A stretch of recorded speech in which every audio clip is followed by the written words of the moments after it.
నమస్తే, welcome to DNA daily news and analysis. నేను మీ చిరంజీవి. దేశవ్యాప్తంగా లక్షలాది మంది విద్యార్థులు, తల్లిదండ్రులు ఉత్కంఠతో ఎదురు చూస్తున్న నీట్ యూజీ రీ ఎగ్జామ్ ఈరోజు జరగబోతోంది. పేపర్ లీకేజీల నేపథ్యంలో కేంద్రం తీసుకున్న టెలిగ్రామ్ డిజిటల్ స్క్రైమ్ మధ్య 1.3 లక్షల సీసీటీవీల నిఘా నీడలో ఈ పరీక్ష ఎలా సాగబోతోంది? మరోవైపు తెలుగు రాష్ట్రాల్లో పొలిటికల్ హీట్ పెరుగుతోంది. గ్రేటర్ హైదరాబాద్ను 3 ముక్కలు చేస్తూ రేవంత్ సర్కార్ వేసిన 400 డివిజన్ల స్కెచ్తో జనసేన ఎంట్రీతో హైదరాబాద్ మున్సిపల్ సమరం మల్టీ కార్డర్ ఫైట్గా ఎలా మారబోతోంది? అటు ఏపీలో కూటమి సర్కార్ తీసుకుంటున్న దూకుడు నిర్ణయాలు, ఇటు జాతీయంగా రాజ్యసభలో 150 సీట్లతో ఎన్డీఏ సాధించిన సరికొత్త బలం, వీటన్నిటికీ మించి ఇరాన్ అమెరికాల మధ్య శాంతి ఒప్పందం కుదిరిన గంటల్లోనే హర్మోజ్ జలసంధి మూసివేతతో ప్రపంచవ్యాప్తంగా రేగిన చమురు మంటలు, స్విట్జర్లాండ్లో జేడీ వ్యాన్స్ జరుపుతున్న అత్యవసర చర్చల అంతర్ధాంతం ఏంటి? వీటన్నిటిపై సమగ్రమైన విశ్లేషణలు అందించడానికి సీనియర్ జర్నలిస్ట్ సుబ్బరాజు గారు మనతో పాటు స్టూడియోలో ఉన్నారు. Sir, good morning sir. Good morning. Right, ముందుగా వివిధ వార్తాపత్రికలు వచ్చినటువంటి ప్రధాన వార్తలను ఒకసారి చూద్దాం. ముఖ్యంగా సండే పైనర్ తీసుకుంటే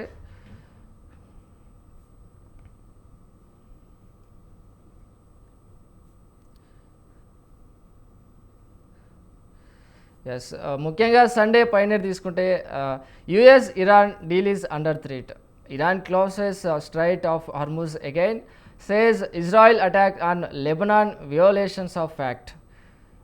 అండ్ ఇది ఇటు సైడ్ చూసుకుంటే left, fully prepared for secure conduct of NEET UG re exams, CM wishes good luck to aspirants. And అదేవిధంగా కింద చూసుకుంటే union minister son granted interim bail of POCSO case. అదేవిధంగా TG to provide Vijaya milk for 2.7 million students. And అదేవిధంగా కిందకు వస్తే helps resolve pending issues, CM rights one more letter to Kishan, seeks his protective invitations. ఇవి the పైనీర్లో వచ్చినటువంటి ప్రధాన headlines. అదేవిధంగా దిశ చూసుకుంటే ఇటువైపు చూసుకుంటే రైట్ సైడ్లో హైదరాబాద్కు బుల్లెట్, ఇక్కడ నుంచి పూణే బెంగళూరుకు బుల్లెట్ ట్రైన్ ప్రతిపాదనలు, కొత్తగా 7 బుల్లెట్ ట్రైన్ కారిడార్లకు కేంద్రం ఆమోదం. ఇక భూసేకరణ నిధులు కేటాయింపు, కీలక అనుమతులపై కసరత్తులు జరుగుతున్నాయన్నమాట. శరవేగంగా తొలి బుల్లెట్ పనులు కూడా స్టార్ట్ కాబోతున్నాయి. అండ్ ఇదే విధంగా లెఫ్ట్లో చూసుకుంటే గ్రేటర్ పైనే గురి, 3 కార్పొరేషన్లపై 3 రంగుల జెండా. ఇదే జెండాతో కాంగ్రెస్ మాస్టర్ ప్లాన్ హస్తగతానికి సీఎం బహుముఖ వ్యూహం, ప్రత్యర్థులకు చెక్, సెటిలర్ల మచ్చికకు యత్నం. సో ఇది అన్నమాట. అదేవిధంగా ఇటు కింద చూసుకుంటే కాంగ్రెస్ నేతల కాలర్ పట్టండి, పంటలు కొనుక్కుంటే నిలదీయండి, బోనస్ రైతు బంధు ఏమైందో అడగండి, బీఆర్ఎస్ వర్కింగ్ ప్రెసిడెంట్ కేటీఆర్ చేసిన వ్యాఖ్యలు ఇవి. ఇక కింద చూసుకుంటే కోన్ బనేగా సిఎస్, ముగ్గురు ఐఏఎస్ల మధ్య పోటాపోటీ, వచ్చే వారంలో మరింత స్పష్టత. సో ఇది దిశలో వచ్చినటువంటి ప్రధాన హెడ్లైన్స్. అదేవిధంగా వెలుగు చూసుకుంటే మళ్ళీ దంచుతున్న ఎండలు, 10 జిల్లాలో 43 డిగ్రీలకు పైగా ఉష్ణోగ్రతలు, 194 మండలాల్లో తీవ్ర వడగాల్పులు, ఉత్తర తెలంగాణ జిల్లాలోనే అధిక ప్రభావం, హైదరాబాద్లోనూ 9 మండలాల్లో హీట్ వేవ్స్. రేపటి నుంచి 3 రోజుల పాటు భారీ వర్షాలు కూడా అని చెప్పి వాతావరణ శాఖ ఎల్లో అలర్ట్ జారీ చేసింది. ఇక ఇటుపక్క చూసుకుంటే సెంటర్లో వస్తున్నాం, రెడీగా ఉండండి. ఈ నెల 25 నుంచి ఇంటింటికి enumeration form, CEO Sudarshan Reddy చేసిన వ్యాఖ్యలు. ఓటు ఎక్కడుంటే అక్కడే ఫామ్, నింపకపోతే ఓటు ఉండదు, తెల్ల కాగితాలపై లేదా అనాధికారిక పత్రాలు అనుమతించడం, మేం ఇచ్చిన ఫామ్లో ఓటర్ పేరు, చిరునామా, ఫోటో ఉన్నదే ప్రామాణికం, ఒక వర్గం ఓట్లను తొలగిస్తారనేది దుష్ప్రచారం, మ్యాపింగ్ కాకపోతే ఓటు పొందుతుందనే అపోహ వద్దు, స్థానిక ఎన్నికలకు ప్రభుత్వం వెళ్తే ఓటర్ జాబితాపై ఈసీకి లేఖ రాస్తాం, జూలై 31న డ్రాఫ్ట్, ఆగస్టు 30 వరకు అభ్యంతరాల స్వీకరణ, అక్టోబర్ 1న తుది జాబితా, రాజకీయ పార్టీలు సహకరించాలని సీఈఓ విజ్ఞప్తి చేశారు. రైట్, ఇది వెలుగులో వచ్చినటువంటి హెడ్లైన్స్. ఇక నెక్స్ట్ నమస్తే తెలంగాణలో చూసుకుంటే యుద్ధ వాతావరణంలో నీట్. ఇందాక మనం చూసుకున్నట్టయితే సండే పైనలో వచ్చిన వార్తనే. నేడు రీ ఎగ్జామ్ ఏర్పాట్లు పూర్తి జరుగుతున్నాయి, వెంటాడుతున్న పేపర్ లీక్ భయం, సెంటర్ల కేటాయింపులో తీవ్ర గందరగోళం, నాగ్పూర్ అభ్యర్థికి అబుదాబి కేటాయింపు, అడ్మిట్ కార్డులో చిత్రాలు, దేశవ్యాప్తంగా మాక్ డ్రిల్స్ కూడా నిర్వహించడం జరిగిందనమాట. రైట్. ఇక కింద చూసుకుంటే హర్ముజ్ మళ్ళీ మూసివేత, ఇరాన్ సైనిక కమాండ్ ప్రకటన, అమెరికా ఇజ్రాయెల్ కాల్పుల విరమణ ఒప్పందాన్ని ఉల్లంఘించాయని ఆరోపణ, లెబనాన్పై ఆగని ఇజ్రాయెల్ దాడులు, 32 మంది మృతి, పలువురికి గాయాలు. సో ఇది మన నమస్తే తెలంగాణలో ఉన్నటువంటి ప్రధాన హెడ్లైన్స్. ఇక ఆంధ్రజ్యోతి చూసుకుంటే అన్నదాతకు అండ, అన్నదాత సుఖీభవ నిధుల విడుదల సభలో సీఎం చంద్రబాబు సొమ్మజయ మెసేజ్ చెబుతున్న రైతు, విత్తన సరఫరా నుంచి మార్కెటింగ్ దాకా అడుగడుగునా రైతులకు సర్కార్ సాయం మాటిచ్చినట్టే అన్నదాత సుఖీభవ అమలు, 46.86 లక్షల ఖాతాలో 3,125 కోట్ల జమ, యుద్ధం వేళ ఆక్వా రైతులను ఆదుకున్నాం, తోతపూరి టన్నుకు 4,000 సాయం, ఎరువుల విపరీత వాడకంతో అనార్థాలెన్నో, ప్రకృతి సాగు ఖర్చు తక్కువ, ఆరోగ్యము, చిలకలూరిపేటలోని లింగంటలో సీఎం చేసిన వ్యాఖ్యలు ఇవి. రైట్. అదేవిధంగా ఇటు లెఫ్ట్ సైడ్లో చూసుకుంటే వైసీపీ గుండాలను తొక్కి నారతీస్తా అంటూ పవన్ కళ్యాణ్ చేసిన వ్యాఖ్యలు, అధికారంలో లేకున్నా క్రిమినల్స్లా ఆ పార్టీ బెదిరింపులు, 2 ఏళ్ళు సహనం వహించా, ఇక యాక్షన్ ఏంటో చూపిస్తా, క్రిమినల్స్తో ఉండడమే వైసీపీ బలం, నేరాలు చేసేవారిని నేరాలుగానే చూడాలి, కులాలను చూసి వారిని వెనకేసుకురాకూడదు, కులాల దరిద్రం పోతే కానీ రాష్ట్రం బాగుపడదు, ప్రతిదానికి నన్ను కులాల్లోకి లాగుతున్నారు, నేను హోంమంత్రిని కాదు, అది క్రిమినల్స్ అదృష్టం, వైసీపీ లాయల్టీ అధికారులను గుర్తుపట్టుకుంటా, కాకినాడ మాట మంత్రిలో పవన్ చేసిన వ్యాఖ్యలు ఇవి. అదేవిధంగా ఇటు చూసుకుంటే నేడు రీట్ ఎగ్జామ్స్ జరుగుతుంది. నెక్స్ట్ ఇవి ఏబిఎన్లో వచ్చినటువంటి ఆంధ్రజ్యోతిలో వచ్చినటువంటి ప్రధాన హెడ్లైన్స్. ఇక సాక్షిలో చూసుకుంటే ఫీజు కడితేనే సర్టిఫికేట్, సో విద్యార్థుల్లో పెరిగిన భయాందోళన ఇది, ప్రభుత్వం రంగాలలో విద్యా సంస్థలు సైతం ఫీజుల కోసం వేధింపులు, రాష్ట్రంలో ఉన్నత విద్యా వ్యవస్థను దివాలా తీస్తున్న చంద్రబాబు సర్కార్, విద్యార్థుల నుంచి బలవంతంగా వసూలు లేదంటే బాండ్ రాసి వాళ్ళంటూ ఒత్తిడి. సో అదేవిధంగా ఇటు హలో ఇండియా ఆంధ్రప్రదేశ్లో భీతవాహ పాలన, జగన్ చేసిన వ్యాఖ్యలు, చంద్రబాబు సర్కార్ రెడ్ బుక్ పాలనను ఎత్తి చూపిన వైఎస్ జగన్, రాష్ట్రంలో చట్టబద్ధ పాలన సాగడం లేదు, పోలీసులంటేనే ప్రజలు భయపడిపోతున్నారు, సాయికృష్ణ కస్టోడియల్ డెత్ రహస్యంగా దహనం, వేధింపులు తట్టుకోలేకపోకున్నానంటూ క్రాంతి కుమార్ ఆత్మహత్య, పోలీసుల వేధింపులతో కళావతి తిరుపతమ్మలు బలవన్మరణం, చిత్రహింసలతో గంగమ్మ మృతి రహస్యంగా ఖననం ఆరోపణలు, ఈ ఘటనలతో పోలీసుల దాష్టికాలు సాధారణమైపోయాయి, కోడి కోశారు మేక కోశారనే చిన్న ఆరోపణలకే ప్రతిపక్ష పార్టీ కార్యకర్తలకు వేధింపులు. ఇవి జగన్ చేసిన వ్యాఖ్యలు. ఇవి ఈరోజు వచ్చినటువంటి ప్రధాన వార్తాపత్రికల్లో వచ్చినటువంటి ప్రధాన వార్తలు. Welcome back to DNA. Sir చూసుకున్నాం ఇవాళ వచ్చినటువంటి ప్రధాన వార్తాపత్రికల్లో వచ్చినటువంటి ప్రధాన వార్తలు చూసుకుంటే, సో అందులో ముందుగా అంటే చాలా కాలంగా అంటే గత ఒక 1 year నుంచి జరుగుతూనే ఉన్నాయి అమెరికా ఇరాన్ మధ్య శాంతి ఒప్పందం, గొడవలు, యుద్ధాలు అని. సో ఈ ఒప్పందాలు ఈ చమురు సంక్షోభం మధ్య ఓ మధ్యంతర శాంతి ఒప్పందం కుదిరినప్పటికీ లెబనాన్పై ఇజ్రాయెల్ దాడులకు నిరసనగా ఇరాన్ హర్ముజ్ జలసంధిని తాత్కాలికంగా మూసివేసినట్లు ప్రకటించింది. సో ఈ సంక్షోభాన్ని నివారించడానికి స్విట్జర్లాండ్లోని బర్గెన్ స్టాక్లో America vice president JD Vance, Iran ప్రతినిధి గాలిబాఫ్ మధ్య అత్యవసర చర్చలు కూడా జరుగుతున్నాయి. సో వీటిని మనం ఎలా చూడవచ్చు అంటారు? ఇది మనం పూర్తిగా ఇజ్రాయెల్ యొక్క దుందుడుకు చర్య. ఎందుకంటే ఈ ఒప్పందం జరిగింది, అవగాహన ఒప్పందం అమెరికాకి ఇరాన్కి మధ్య.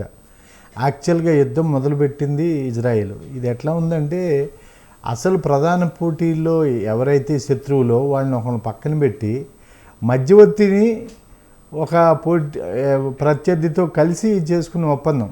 అయితే ఈ ప్రపంచ నాయకులు పర్టికులర్గా నేషనల్ లీడర్స్ అన్ని పొలిటికల్ పార్టీస్ కానీ లేకపోతే గ్లోబల్ గవర్నమెంట్స్లో డిఫరెంట్ అంటే మన భారతదేశం నుంచి ప్రధాని మోడీ కానీ లేకపోతే జీపింగ్ కానీ వీళ్ళందరూ తెలివిగా ఊహించారు ఇది ఎక్కువ కాలం నడిచే యుద్ధం కాదని. దానికి తగ్గట్టుగానే మనం ఎక్కువ కంగారు పెట్టలేదు మనల్ని.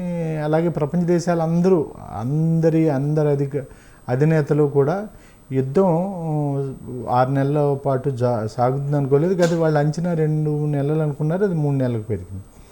అయితే అంతకు తగ్గట్టుగా ప్రిపేర్డ్గా ఉన్నారు. ఇప్పుడు ఏంటంటే ఇవన్నీ స్కిర్మిషర్స్ అంటారు, అంటే చిన్న తగాదాలు. కాకపోతే ఇప్పుడు ప్రత్యేకంగా అమెరికా చేయాల్సిన పని స్విట్జర్లాండ్లో ఇరాన్తో మాట్లాడటంతో పాటు టెల్ అవీవ్ వెళ్ళి అక్కడ నెతన్యాహుతో మాట్లాడాలి. ఏంటి నిన్ను ప్రపంచ దేశాలంతా నిన్ను వెలేస్తాయి, ఏకాకిం చేస్తాయి. నీది ఉండే జనాభా ఎంత, 1 కోటి జనాభా కంటే తక్కువ ఓ, మొత్తము ఇది. సో నీ యొక్క ఇదేంటి, నువ్వేంటి ప్రపంచ దేశాలు మొత్తాన్ని ఇది చేయటం, నువ్వు ఆల్రెడీ ఒంటరివి, ఎవరో ప్రధాన దేశాలు ఎవరు ఇజ్రాయెల్కి సపోర్ట్ చేయరు. కాకపోతే వాళ్ళకున్న ఒకే ఒక్క నైతిక ఇదేంటంటే ప్రపంచంలో ఇజ్రాయెల్ యొక్క జ్యూస్ని అంటే యూదుల్ని ప్రపంచం అంతా తరిమేసింది. ఎక్కడ వాళ్ళకి స్థానం లేక వాళ్ళు మాతృదేశంగా ఇజ్రాయెల్ పాతది వాళ్ళది, యూదుల యొక్క కేంద్ర దేశం అది, మాతృదేశానికి తిరిగి వచ్చారు. అంటే వాళ్ళు ఒక ఏదో అంటారు ఎండేంజర్డ్ స్పీసీస్, అంటే ప్రమాదకర స్థాయికి వచ్చిన జంతుజాలాలకి ఉంటాయి కదా కొన్ని, అట్లాగా వాళ్ళని కాపాడుకునేదానికి కొంత సపోర్ట్గా ఉంటుంది. ఇప్పుడేంటి అది రెచ్చిపోయి ఏదో ఎదటోడు పోలీసోడు చూసుకుని రౌడీ పేటరేగిపోయినట్టుగా ఉంది. ఇక్కడేంటంటే బాధ్యత అమెరికాదే ఇప్పుడు, ఎందుకంటే ఇరాక్ని తగ్గమంటుంది, కానీ తన వైపున ఉన్నోడు వెళ్ళి మళ్ళీ కొట్టేస్తా ఉంటే దాన్ని సర్దుమని చెట్ల రీసెంట్ గా కూడా లెబనాన్ శాంతి ఒప్పందాలకు అవన్నీ లెబనాన్ ఇప్పుడు ఎట్లాంటిదంటే అమెరికాలో కూడా దౌత్యనీతిలో ద్వంద్వ ప్రమాణాలు ఉంటాయండి. బయట కూడా చెప్తుంది సరే, ఆడు నెతన్యాహు బతిమాలతాడు, ఇంకా కొందరు ఎలిమెంట్స్ తీవ్రవాదులు వాళ్ళు ఇంకా ఉన్నారండి, మాకు నిత్యం వాళ్ళతో ఎప్పటికీ ప్రమాదమే అని కొద్దిగా అంటే సరే రాత్రి కొట్టేసుకో అని చెప్తారన్నమాట. మనం మీరు జీడిమెట్ల వెళ్తే పొల్యూషన్ ఈ సివేజ్ ఉంటుంది కదా, ఇండస్ట్రియల్ పొల్యూషన్, పారిశ్రామిక వ్యర్థాలన్నీ రాత్రులు వదిలేస్తారండి మన కాలువల్లోకి, ఎందుకంటే రాత్రులు అందరూ నిద్రపోతారు. అందుకని మీరు రాత్రులు అక్కడికి వెళ్ళే వాళ్ళకి వాసన వివత్సంగా ఉంటుంది. సేమ్ ఇజ్రాయెల్ విషయంలో కూడా అమెరికా చీకట్లో కన్ను కొడుతూ ఉంటుంది, అది వాళ్ళకే తెలుస్తుంది. అందుకని ఇప్పుడు ప్రపంచానికి ఏంటంటే అన్ని దేశాలు కేవలం వార్తాపత్రికల్లో చదివి శాంతి ఒప్పందం అయిపోయింది అనుకోకూడదు. ఈ ప్రధాన దేశాలన్నీ డైరెక్ట్గా ఇజ్రాయెల్ తోటి యునైటెడ్ నేషన్స్ వాటి ద్వారా వాటి మీద ఒత్తిడి తీసుకురావాలి. లేదంటే ఇరాన్ మీద ఆంక్షలు ఎట్లాగో దానికి కూడా అట్లాంటి చట్టబద్ధమైన అన్ని వాళ్ళతో వ్యాపార లావాదేవీలు అన్నీ ఆర్థిక దిగ్బంధనం చేస్తే కానీ ఇజ్రాయెల్ దారికి వచ్చేటట్లేదు. అది తుంటరు మనిషి, గయ్యాళి మనిషి కూడా. గయ్యాళి దేశాలు తుంటరు దేశాలతో మామూలుగా చెప్తే వినరు. సో దాని ఫలితాలు మనం అందరూ ఏంటంటే ఇప్పుడే నిన్న మొన్న 3 రోజుల నుంచి వరుసగా భారతదేశం నౌకలు 18 నౌకలు హర్మోజ్ జలసంధి నుంచి బయటకు వచ్చేసినాయి, మన మేజర్ నౌకలు. దాంట్లో 13 భారతదేశ జెండాలు ఉండే, 5 విదేశీ జెండాలు ఉంటే అవన్నీ భారతదేశానికి వస్తున్న క్రూడ్ ఎగుమతులు అన్నమాట. సో ఈ ఇట్లాగా కొద్దిగా ఇప్పుడిప్పుడే తెరిపిస్తున్న దశలో మళ్ళీ ఈ దాడులు. సో దీనికి ఏంటంటే యాక్చువల్గా ఎవరైతే మనకు తెలిసింది పాకిస్తాన్ ఒక్కటే అనుకుంటున్నాం మధ్యవర్తులు, ఇంకా ఖతారు, ఒమన్ ఇవన్నీ కూడా ఇండైరెక్ట్గా బ్యాక్ ఎండ్లో కొంత సపోర్ట్ ఇచ్చినాయి. ఇప్పుడు స్విట్జర్లాండ్ అంటే వాళ్ళు సపోర్ట్ ఇచ్చినట్టే, మనం సంతకం చేసిన ఫ్రాన్స్, ఎన్నాటిని ఒక వాళ్ళందరూ కూడా మేము మా యొక్క పరువుకు సంబంధించింది రేపు పొద్దున పెద్ద మనుషులుగా మన మాట ఎవరో ఏంటి ఇట్లా చేస్తే అని చెప్పి అమెరికా మీద ఇది చేయాలి, ఈ ఇజ్రాయెల్ మీద చేయాలి. అయితే నేను అనుకోవటం ఏంటంటే వారు మళ్ళీ ప్రారంభమైంది అనుకోవసరం, అవన్నీ పట్టు విడుపులకు సంబంధించింది. రీసెంట్గా కూడా మనకి ఇద్దరు 2 దేశాలు కలిసిపోయాయని చెప్పేసి వార్తలు కూడా వచ్చాయి. మళ్ళీ వెంటనే ఈ శాంతి ఒప్పందాలు అనేది ఈ ఫలితాలు అనేది విఫలమైతే మనకు క్రూడ్ ఆయిల్ ధరలు పెరిగి భారత్ లాంటి దేశాలపై ఆర్థిక భారం పడే అవకాశం కూడా ఉంటుంది. అంటే ఒకటేంటంటే ఇప్పుడు మనము 3 నెలల నుంచి తట్టుకోగలిగాం, అది ఎంత పెరుగుతుంది అనుకున్న అంచనా కంటే తక్కువే పెరిగింది. అంటే మనం ఫాస్ట్గా రెస్పాండ్ అయ్యాం. ఫాస్ట్ అంటే మనం అంటే ఇండియా కాదు, ప్రపంచ దేశాలన్నీ. సో క్రూడ్ ఆయిల్ ధరలు అయితే కొంతకాలం తగ్గవు, ఈ చిన్న వాటి వల్ల పెరిగేది కూడా లేదు. ఎందుకంటే వాళ్ళకి కూడా ఉత్పత్తి ఆగిపోతే మళ్ళీ స్టార్ట్ చేయడానికి చాలా టైం పడుతుంది. అందుకని వాళ్ళు ప్రొడక్షన్ ఇప్పుడు ఏం చేస్తున్నారు, పైప్ లైన్లు వేసేసారు కొన్ని చోట్లకి, ఈ హర్మోజ్కి ప్యారలల్గా. కొన్ని చోట్ల ఏంటంటే వేరే వాటర్ రేవుల నుంచి తరలించాలని, ఎందుకంటే వాళ్ళ ఉత్పత్తి ఆగదు. మీకు ట్యాప్ లీక్విడ్ ట్యాప్, ఇది నీరు వచ్చేస్తూ ఉంటుంది, ఎక్కడో చోట దాన్ని పట్టుకోవాలి.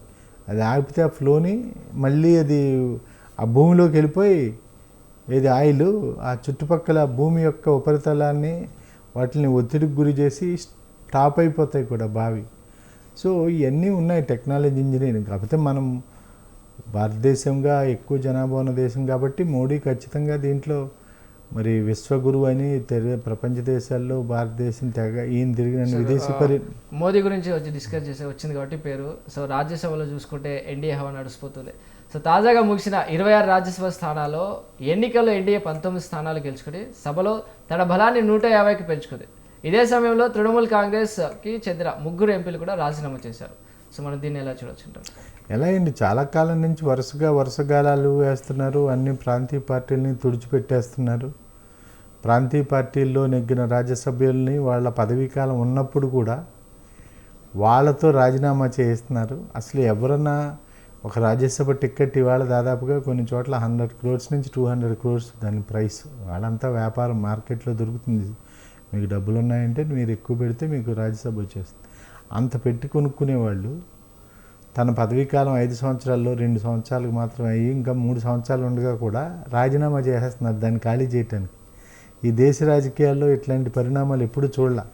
పార్టీలే మొత్తం. ఇప్పుడు ఉదాహరణకి చూస్తామంటే ఇప్పుడు టీఎంసీ అయిపోయింది అట్లా, ఇప్పుడు శివసేన మీద పడ్డారు. సో ఎస్పీ కూడా సమాజ్వాదీ పార్టీ మీద కూడా అట్లని జరగబోతుంది అంటున్నారు. మన ఆంధ్రప్రదేశ్లో వైఎస్ఆర్సీపీని చేశారు, అంటే రాజ్యసభ స్థానాల వరకు. సో ఇట్లాగా మెల్లిమెల్లిగా ఏంటంటే వాళ్ళకి 2/3 వంతుల మెజారిటీ ఉంటే కానీ కొన్ని బిల్లులు చట్టాలు చట్టబద్ధత రాదు ఓటింగ్లో. ఆ స్థాయి ప్రయత్నానికి ఇప్పుడు 16 స్థానాలు ఎంపీ రాజ్యసభ స్థానాలే గ్యాప్ ఉంది. సరే ఆ గ్యాప్ని ఈ టర్మ్లోనే ఫిల్ చేయగలుగుతారా అనేది చెప్పలేం. అయితే అంటే మధ్యలో ఇంకా ఎన్ని రాజ్యసభ స్థానాలు, కొందరిని రాజీనామా చేయించాలి మళ్ళీ నెగ్గాలంటే. ఆ నెగ్గిన వాళ్ళు వీళ్ళు కానీ ఎన్డీఏ భాగస్వాములు కావాలి. వీళ్ళు ఘటన సముద్రులు. అందుకని ఏదైనా జరగటానికి అవకాశాలు ఉన్నాయి. అదేమి ఇవాళ మనము ఆశ్చర్యపోనవసరంలా. మన ఇక్కడ మీనాక్షి మన తెలుగు ఆంధ్రప్రదేశ్ నుంచి తెలంగాణ నుంచి ఇక్కడ నుంచి రాజ్యసభకి కాంగ్రెస్ టికెట్ అభ్యర్థిగా నామినేషన్ వేస్తే ఆవిడ మీద కేసు, ఆవిడ అభ్యర్థిత్వం రద్దయి, అంటే ఆవిడ పనికి సూటబుల్ కాదు ఎలిజిబిలిటీ క్రైటీరియా ప్రకారం కొన్ని ఆవిడ మీద కేసులు ఉన్నాయని చెప్పారు. ఆవిడ సుప్రీంకోర్టు వెళ్తే లేదు మేము కలగజేసుకోలేమన్నారు. మన్నాడు ఇక్కడ ఆవిడని కేసును కొట్టేశారు. ఆవిడకి జీవితకాలం కోల్పోయింది. ఇట్లాంటివన్నీ భారతదేశ చరిత్రలో ఇంతవరకు ఎప్పుడూ జరగలేదు. భవిష్యత్తులో మళ్ళీ జరుగుతుందా అంటే బీజేపీ మళ్ళీ అధికారంలోకి వస్తే ఇట్లాంటి 100 సంఘటనలు ఉన్నాయి, ఒక్క రంగంలో కాదు అన్ని రంగాల్లో. సో మీది ఒక ఏదో వెనకటికి జగన్నాథ రథచక్రాలు వస్తున్నాయనే వాళ్ళు. ఇప్పుడు ఇదేంటంటే ఆయన రథయాత్ర ద్వారా తీసుకొచ్చిన ఇది మొత్తం దేశంలో ప్రజాస్వామ్య వ్యవస్థల్ని, సంస్థల్ని, ప్రజాస్వామ్య గొంతుల్ని అన్నిటిని తొక్కుకుంటా వెళ్ళిపోతున్న ఒక రథయాత్ర ఇది. సో మరో అంశం సార్, అంటే ఇప్పుడు ప్రధానంగా స్టూడెంట్స్కి సంబంధించిన మ్యాటర్ ఇది. నీట్ ఎగ్జామ్స్ ఎగ్జామ్కి సంబంధించి అంటే పేపర్ లీకులు అంటూ మళ్ళీ అది చేస్తూ మళ్ళీ హాల్ టికెట్లు అవకతవకలు జరుగుతున్నాయి అంటూ, అంటే టైమింగ్స్లో కావచ్చు, పరీక్షా కేంద్రాల్లో కావచ్చు అవకతవకలు జరుగుతున్నాయి అంటూ అటు CJP అంటే జనతా కాక్రోచ్ పార్టీ నిరసనలు కూడా చేపడుతుంది. ముఖ్యంగా చూసుకుంటే దేశవ్యాప్తంగా 22.79 లక్షల మంది విద్యార్థులతో నీట్ యూజీ పునఃపరీక్ష అత్యంత కఠినమైన భద్రతా జామర్ల మధ్య ముగిసింది. కానీ ఈ లీకేజ్ల నిరోధానికి కేంద్రం ఆర్టిఫిషియల్ ఇంటెలిజెన్స్ మరియు టెలిగ్రామ్ యాప్పై తాత్కాలిక నిషేధాన్ని కూడా ఆశ్రయించింది. మరి ఈ పరీక్ష విజయవంతం కావడం NTA విశ్వనీయతకు జీవస్మరణ సమస్యగా మారిందా అంటే ఏం చెప్పవచ్చు?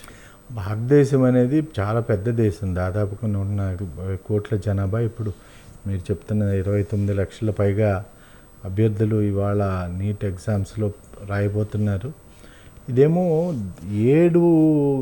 7 మార్గాల్లో పేపర్ ఎట్నుంచైనా లీక్ అవ్వచ్చండి. 1, 2, 3 అనేం లేదు. ఫస్ట్ పేపర్ ప్రిపేర్ అయితే ఈసారి మాత్రం వీలున్నన్ని కొత్త టెక్నాలజీస్ని, వీలున్నంత ఆధునిక టెక్నాలజీస్ని, అంటే CCTV కెమెరాలు అన్నీ తెలుసు, కానీ ఇప్పుడు ఏంటంటే DNA ఫింగర్ ప్రింటింగ్ కానించి తర్వాత AI ఎనేబుల్డ్, తర్వాత ఏమో అన్నీ ఒకటి కాదు, GPS ట్రాకింగ్లు, బయోమెట్రిక్లు, అలా మల్టిపుల్ టెక్నాలజీస్ని ప్రతి స్థాయి, అంటే పేపర్ రాయటం కానించి ప్రిపేర్ చేసేవాళ్ళు ఉంటారు కదా, పేపర్ సెట్టర్స్ ఏదో అంటారు వాళ్ళు, అక్కడి నుంచి ప్రతి స్థాయిలోని వాళ్ళ యొక్క మొబైల్ ఫోన్స్ ముందే తీసేసుకోవటం, వాళ్ళని ఎక్స్రే బ్యాగేజ్ వాటిలోని వాళ్ళు ప్రిపేర్ చేసి కాగితాలు ఉంటాయి కదా వాటిని డిస్ట్రా చేయటం, అంతా CCTVలో చూడటం.